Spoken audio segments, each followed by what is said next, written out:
நினைக்கிறேன். மேம் இப்ப இந்த பர்ட்டிகுலர் நீங்க செக்ஸ் ஒர்க்கருக்கான வெப்சைட் இருக்குல்ல மேம், அது மாரி நெறைய அப்ளிகேஷன்ஸ் இருக்கு. இல்லன்னா நெறைய வெப்சைட்ஸ் இருக்கு. அதில மோஸ்ட்டா போய் மாட்றவங்க, விக்டிமைஸ் ஆகுறவங்க வந்து இன்னசென்ஸா தான் இருக்காங்க. ம். கொஞ்சம் வயசு கம்மியா இருக்கவங்களுக்கு கூட தெரியாம போய் மாட்டிக்கிறாங்க. இப்ப இவங்களுடைய சிச்சுவேஷன்ல எப்படி மேம் இருக்கு? அவங்களுக்கு வந்து லீகலா ஏதாவது சப்போர்ட் ஏதாவது கிடைக்குமா? இல்ல அவங்க வந்து ஒரு சைலன்ட் விக்டிமாவே சொசைட்டில அப்படியே இருக்காங்களா? இப்போ இப்போ இவரு நம்மகிட்ட கேஸ் குடுத்தாரு இல்லைங்களா? ம். இது வந்து இதுக்கு ஒரு பெரிய சப்போர்ட் கிடைக்குமான்னு கேட்டா, கண்டிப்பா கிடைக்காது தான்.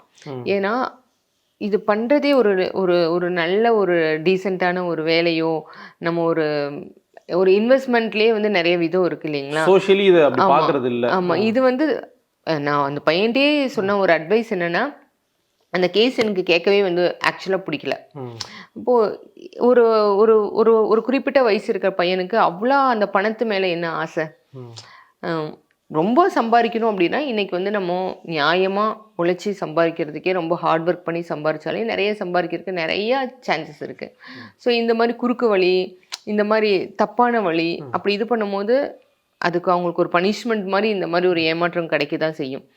நியாயமா இருக்கிறவங்களுக்கே கிடைக்குது. ஸோ இந்த மாரி அவங்கள்ட்ட சொன்னது நெறையா ம ஏகப்பட்ட சான்சஸ் இருக்கு. நம்மளுக்கு சம்பாரிக்கிறதுக்கு. படிச்சிருக்கீங்க. ஸோ அந்த மாரி பார்ட் டைமா கூட இன்னொரு கம்பெனி 1க்கு 2 கம்பெனில வொர்க் ம். பண்ணலாம். அந்த மாரி. இந்த மாரி இது வந்து இப்போ இந்த கேஸ் வந்து என்கிட்ட வந்து கேஸா குடுத்து அவங்க வந்து எவ்வளோ பணம் குடுத்து இது பண்ணாலுமே நான் வந்து இந்த மாரி கேஸ் எடுக்கவும் மாட்டேன்.